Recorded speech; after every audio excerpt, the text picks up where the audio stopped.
जय हिंद, स्वागत है आपका लाइव टाइम्स में। मैं हूं आपके साथ संजय यादव, मेरे साथ हमारे वरिष्ठ सहयोगी राजेश इस वक्त मौजूद हैं और आज हम चर्चा करने वाले हैं एक ऐसे राजनीतिक भूचाल की जिसने आम आदमी पार्टी के पैरों तले जमीन खिसका दी है। पंजाब में चुनाव होने वाला है। अरविंद केजरीवाल, उनकी पूरी टीम आप समझिए जेल से वापस आई, अभी रिहैब कर रही है अपने आप को। लेकिन इतना बड़ा झटका जब बंगाल के चुनाव पर सबकी निगाहें हैं, किसी को पता नहीं था कि ऑपरेशन लोटस वाकई में देश के एक हिस्से में हो रहा और इस पैमाने पर हो रहा जो अरविंद केजरीवाल को सोचने समझने से पहले एक बहुत बड़ा शॉक देने जा रहा है। यानी राघव चड्ढा न सिर्फ अकेले बल्कि 7 राज्यसभा सांसदों को लेकर भारतीय जनता पार्टी उन्होंने ज्वाइन कर ली है। ये कितना बड़ा फैसला, कितना बड़ा एक तरह से आम आदमी पार्टी के लिए नुकसान और बीजेपी के लिए कैसे प्लस पॉइंट है सर? देखिए, राघव चड्ढा अभी जो उन्होंने कहा प्रेस कॉन्फ्रेंस करके कि मैं बीजेपी ज्वाइन कर रहा हूँ, हाँ। ऑपरेशन लोटस ऐसे ही होता रहा है। हाँ। अचानक एक दिन पता ये चलता है कि आपके पास इतने सारे लोग थे, इतने एमएलए थे, इतने एमपीज थे और उसके बाद अचानक वो चले जाते हैं। राघव चड्ढा के बारे में ये कई महीने से लग रहा था कि वो आम आदमी पार्टी में संतुष्ट नहीं है, उनका बिहेवियर। और जिस वक्त अरविंद केजरीवाल जेल गए थे, जब मनीष सिसोदिया जेल गए थे और जब बहुत बड़ी क्राइसिस से जब आम आदमी पार्टी गुजर रही थी तो वो विदेश में थे और सवाल वहीं से उठ रहा था कि राघव चड्ढा आखिर चाहते क्या है, वो आखिर कर क्या रहे हैं।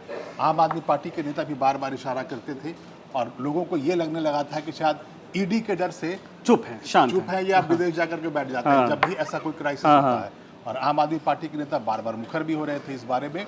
तो ये कुछ ऐसा डेवलपमेंट तो नहीं लगा कि हाँ, राघव चड्ढा ने बीजेपी ज्वाइन कर लिया है या आम आदमी पार्टी उन्होंने छोड़ दिया। लेकिन यहाँ पर जो नई बात है वो ये है कि एक साथ इतने सांसद चले गए। 2/3 जो सांसद थे राज्यसभा के आम आदमी पार्टी के, यानी जो रीढ़ थे वहाँ संसद में, वही पूरी के पूरे 2/3 लेकर के वो चले गए। तो ये जो झटका है और बहुत बड़ा झटका है आम आदमी पार्टी के लिए, केजरीवाल के लिए, वो यही है कि उनकी पार्टी वहाँ टूट गई है संसद में। वहाँ जो वोकल थे एक संजय सिंह, वो अभी भी है। तो अब जो संसद में जो आवाज़ उठती थी आम आदमी पार्टी की तरफ से, वो अब नहीं उठेगी। तो एक बहुत बड़ा तो ये है।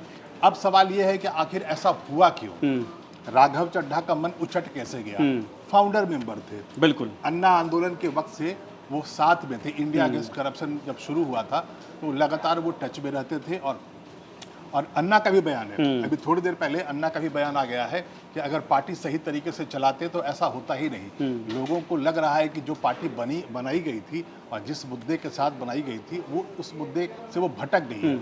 अब नहीं, वो एक चीज बिल्कुल सही है।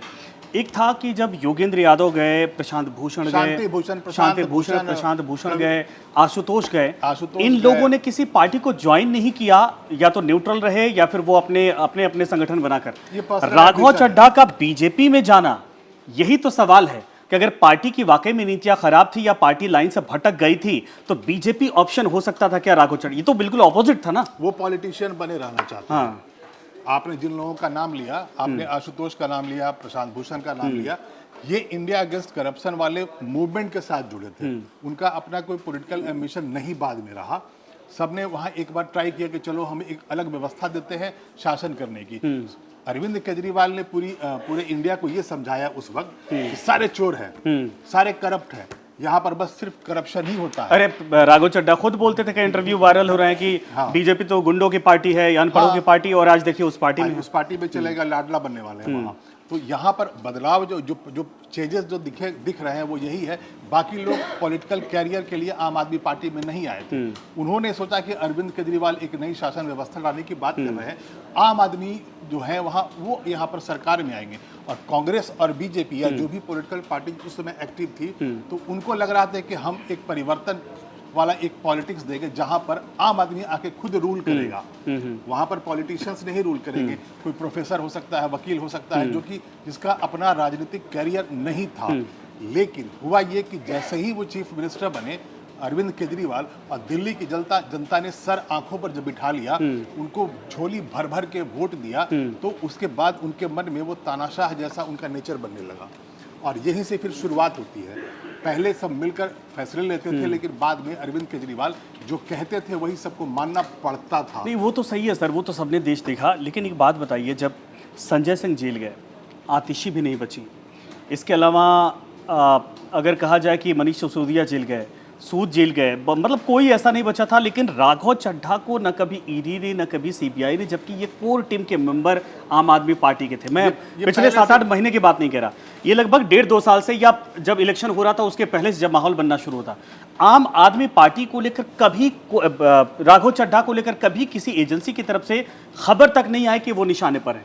तो क्या ये बहुत पहले भूमिका तय हो गई थी? बिल्कुल बिल्कुल, हाँ ऐसा ही हुआ। और दूसरा ये है कि इतना क्लोज लाने में बीजेपी के कौन जिम्मेदार रहा? कौन है ऐसा चेहरा जिन्होंने ये सब पैचअप करवाया? राघव चड्ढा बाहर भागते रहे या विदेशों में घूमते रहे, उनको मतलब ही नहीं था किसी चीज से। राघव चड्ढा, बाकी लोगों ने क्या कि बहुत जल्दी में फैसला ले लिया कि अरविंद केजरीवाल पद से भटक गए। जो उन्होंने अपना एक बताया था कि भाई मेरा ये पॉलिटिकल रोड मैप होगा और मैं इसको फॉलो करूंगा और देश को एक परिवर्तन वाली राजनीति दूंगा। तो जिन लोगों को ये लग गया कि नहीं अब बदल गए हैं, वो फिर कांग्रेस और बीजेपी की तरह ही वैसे ही बिहेव कर रहे हैं, तो उन्होंने बदल लिया और वो छोड़ दिया। लेकिन राघव चड्ढा बड़ी शांति से बैठे रहे और इसीलिए बार बार ये कहा जा रहा था कि राघव चड्ढा चूंकि बार बार विदेश चले जाते हैं और उनके पीछे न ईडी आती है न सीबीआई आती है, तो उनका जो कनेक्शन था वो पहले से हो गया था। हमको लग रहा है। और आज जो प्रेस कॉन्फ्रेंस हुआ तो पूरे इंडिया को आज यही लग गया कि जो लग रहा था कि वो बीजेपी से टच में महीनों पहले।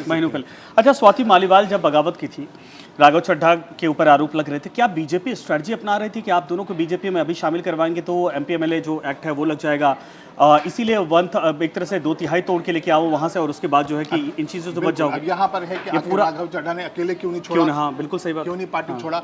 स्वाति मालीवाल ने पार्टी क्यों नहीं छोड़ा था? राज्यसभा की मेंबर बनी रहेगी ना वो, राज्यसभा बिल्कुल, हाँ सही बात है।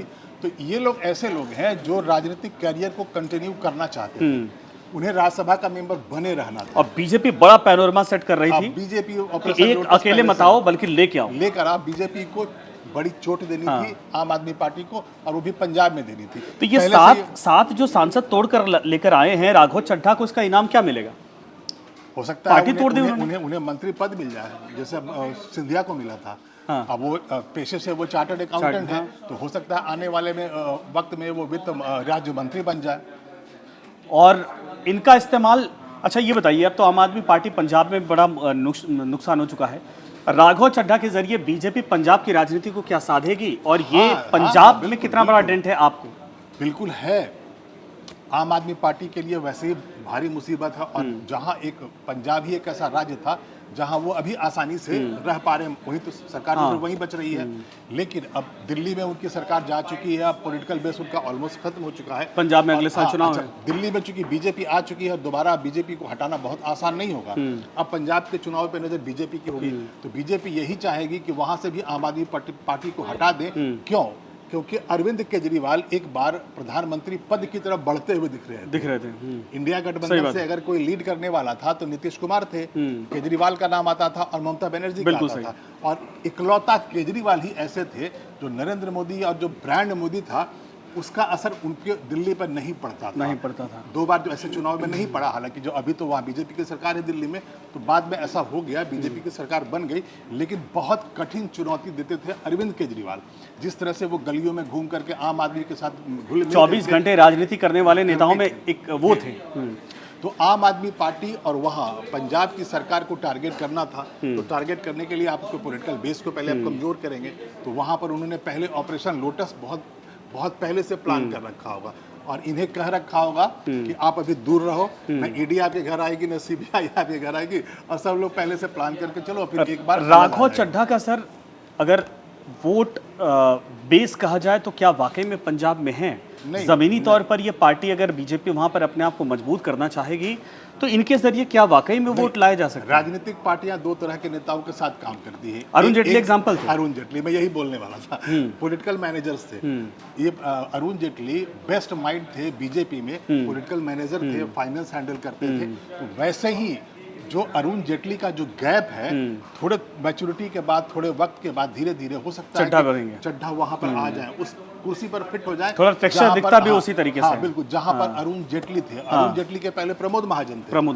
तो प्रमोद महाजन के बाद अरुण जेटली, और वो कुर्सी अभी भी खाली है। तो हो सकता है पूरी प्लानिंग रही होगी बीजेपी की, नरेंद्र मोदी की, अमित शाह की, हमें एक ऐसा आदमी चाहिए जो अरुण जेटली जैसा ही काम करता हो, जिसको फाइनेंस की समझ हो, जो अरेंज कर सके फंडिंग हमारी। तो यहाँ पर सीए है ही है। सीए है ही बड़े काम की दूसरा- चीज़ है ये। हाँ, बड़े काम की चीज़ है। और एक और चीज़ है, क्योंकि ये सीए है, तो अगर अरविंद केजरीवाल के रिजीम में, दोनों रिजीम में अगर करप्शन हुआ है, अगर करप्शन हुआ है, बहुत सारी चीज़ें हैं जो चार्टर्ड अकाउंटेंट होने के नाते इन्हें पता होगा, तो आगे अगर स्क्रू कसना होगा आम आदमी पार्टी पे, सब कुछ पता है फिर तो। पता होगा, तो राघव चड्ढा बहुत काम आने वाले हैं बीजेपी के, और बीजेपी बहुत खुश हो रही हुई कि हाँ, जो उन्होंने ऑपरेशन लोटस महीनों पहले जो प्लान किया था वो सक्सेसफुल रहा, और आज पूरे देश ने देखा इसको होते हुए। तो आपने देखा कि अब अरविंद केजरीवाल की पार्टी छोड़ चुके हैं, राघव चड्ढा भारतीय जनता पार्टी में शामिल हो चुके हैं, और ऐसे में बीजेपी की तरफ से किस तरीके से इनका इस्तेमाल किया जाता है, और अरविंद केजरीवाल के खिलाफ अभी नहीं आने वाले वक्त में कितने बड़े हथियार बनते हैं राघव चड्ढा, ये देखने वाली बात होगी।